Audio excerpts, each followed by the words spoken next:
Hello everybody, my name is Hero of Warfare and welcome back to another one of my Siege Defense guides.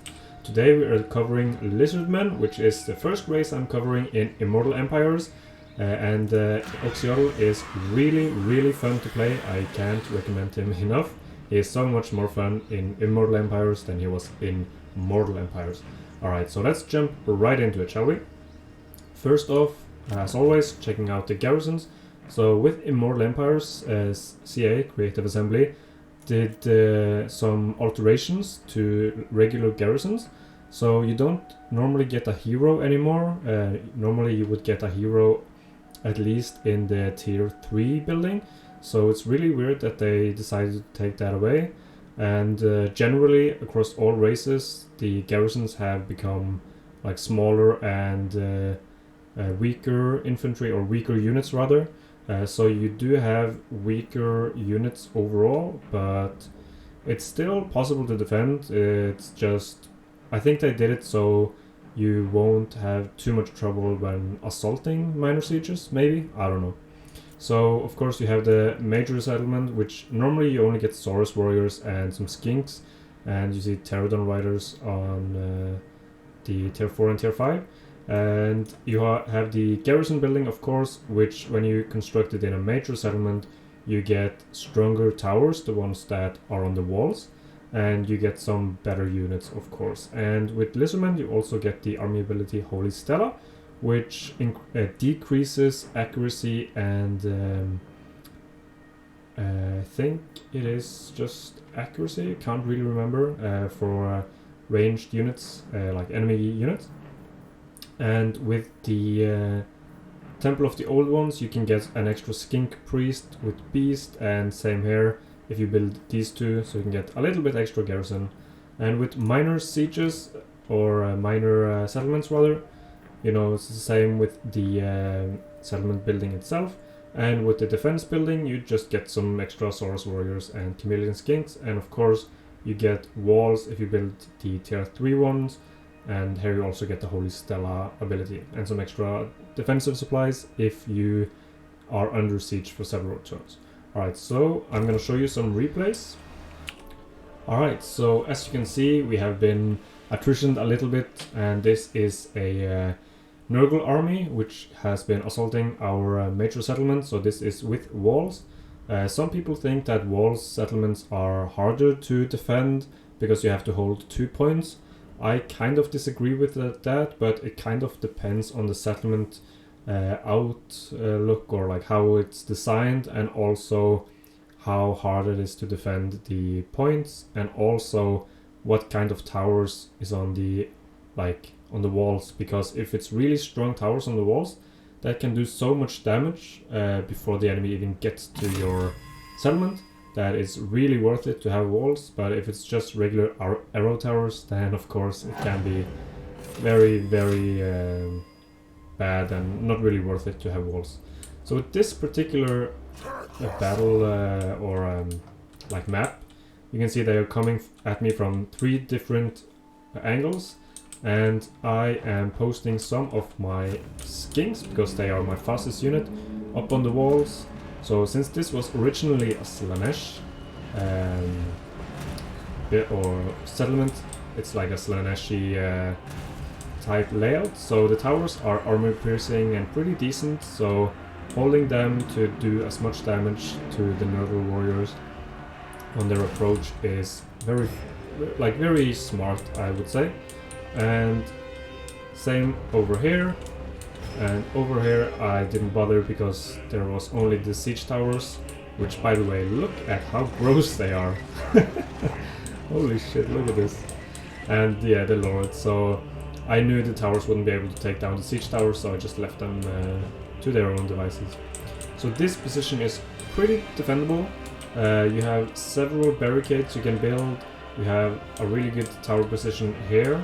That's this point right here. And also an extra tower back here if you have to like pull back. And this also provides a tower over here, so holding this position is pretty damn good. The only real problem is that you have to hold this position too, at least You can't let them hold it forever, because then you will lose to victory tickets. So what I have been doing in some of these matches is I hold this defensive position, and when they take this, I go and reclaim it afterwards. So that is the strategy I have been using a lot of the time, at least with this particular siege layout. When it comes to the towers, you can see that I waited until I could afford it to tier 4, and with a lot of the base races for Warhammer 3, you could see that either tier 1 or tier 3 was usually the most cost effective, but with Lizardmen I highly recommend doing this strategy where you kind of defend 1 point and build a tier 4, because it fires a explosive, so it's really good against infantry but also against pretty much anything, really good against lords and heroes as well, which I'm gonna show you in the next battle. And it also has a contact effect area, so it reduces melee defense, melee attack and accuracy, so it's a really good tower. The tier 1 and tier 2 towers are just arrow towers, so they are okay, nothing spectacular about them. And tier 3 is a cannon tower, so it's also AoE, but yeah, this like contact effect from the tower, it is so good. Let's see, okay, where is it shooting right now? Over here, it's missing, that's unfortunate. But let's see, yeah, there you can see dropping down to 3 melee attack and 9 melee defense, 0 melee attack, so it's super good for that reason alone. Alright, so you can see they have captured this point, and my units are, yeah, some of the units I had over here I pulled to recapture some of these minor points. And since the skinks are really bad in melee, pretty much against anything, I try to keep them out of combat as much as possible and just try to maneuver around the enemy. Because Norske is pretty slow, but the skinks are very fast as well, 46 speed, so unless there's cavalry or Slanesh units, they will probably outrun pretty much anything. And here you can see I'm just maneuvering around the enemy and recapturing this point. All the meanwhile, I just hold this position as well as I can and let the tower do the work pretty much. So killing the lord is also pretty smart if you can do it without like losing too much, because that means the enemy will lose a bit of leadership, and that can really contribute to the balance of power. And once they start disintegrating, you will just instantly win, you know? So here you can see I recaptured this point, and that is really important because if you lose enough victory tickets, then you will just lose the battle. And here you can see they actually got the army loss penalties on them, even though they had a lot of units left. So a very strong defensive position, tier 4 tower, really good, and then recapturing the same point. Alright, so I'm gonna show you a minor siege against Norske. Here you can see I am very attritioned. I think they attritioned me for like 3 or 4 turns, maybe? Can't really remember. And as you can see, this is a minor siege. This is Zoyzhenk, so this is a Kislev, or Kislevian, Kislevite? A Kislevite settlement. So many of you are probably familiar with this layout already, because if you have been playing Warhammer 3 and if you have been invading or protecting the lands of Kislev, then this is a really common settlement type to defend or attack. So my recommendation with the Lizardmen, since they have such a strong tier 4 tower, is to just hold this point up here. As you can see, the balance of power is like 15% in my favor and 85% in their favor. Wait, is that right? Yeah. So I just hold this position here. It only provides 1 tower and 1 totally useless barricade, but that's enough. This tower is really well positioned, and I just hold this right here with my skinks in the back.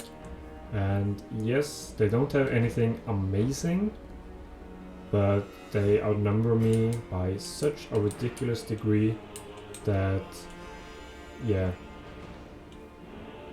normally, like if I fought this in a field battle, for example, no way we would ever win. Well, maybe if we had Zotek's Sanctum ability, but that's in one of my other videos. I highly recommend checking out how stupidly OP that army ability is, but I'm trying to do this without any of the faction-specific like army abilities or anything like that. So if you're playing as Itza, they're gonna have their own special defensive abilities and all that stuff. So here you can see the skinks with javelins, really effective against unarmored units like this. So stupid AI charging in like that, and here you can see how effective it is against lords, the tower that is. So boom, that's like, I don't know, 15% HP, another 15%, see, and he gets bounced back every time. Oh, it's just funny to look at. So killing the lord really early on before he gets into the blob is really good, so he doesn't get protected by all the bodies. And one more maybe, or if you yeah, there he is. So super good that we killed the lord before he even got into combat. And since these guys are marauders without a lot of punching power, even skinks can hold the line, and some sours, or is it just skinks? No, it's just skinks actually. So yeah, skinks can hold the line against weak units like this, and I wish the tower had like how many kills or how much damage it did to show, because this battle is all the tower just doing all the work. Because look at this, and you can see the balance of power is slowly crawling back into my favor. But also the thing you have to remember, by the way, all my gameplay is on legendary with very hard battle difficulty, but what you have to remember is that the balance of power, how it works. If you are very outnumbered or very outmatched, then you don't have to win by a very hard degree, because as you can see here, we were 60%, or the balance of power was like 60% in their favor. But since we had won or killed so many of them, while not losing a lot of ours, like relative faction strength, that means they just rout because of the army penalties. So that is something you have to remember and try to use in your favor. And I hope this was really informative on how to play Lizardmen. And like I said, there are differences between like the Ghosts of Pahuax, aka Oxyodal's faction, and Itza's faction, and I guess some of the other ones as well. I don't know if they have any like special defensive abilities or anything, but there is at least way more than just these basics in terms of what you can use to defend. But at least this is my favorite thing to do with Lizardmen when defending. Choose the one where you have the most like defendable position, not a lot of flanking position for the enemies, and just let the towers do all the work. And maybe use one of your skinks or chameleon skinks when you have them to recapture points in case you have to do that. But yeah, that's everything I have for you today. I hope you enjoyed, I hope you learned something, and I'll see you all next time. Have a great day and goodbye.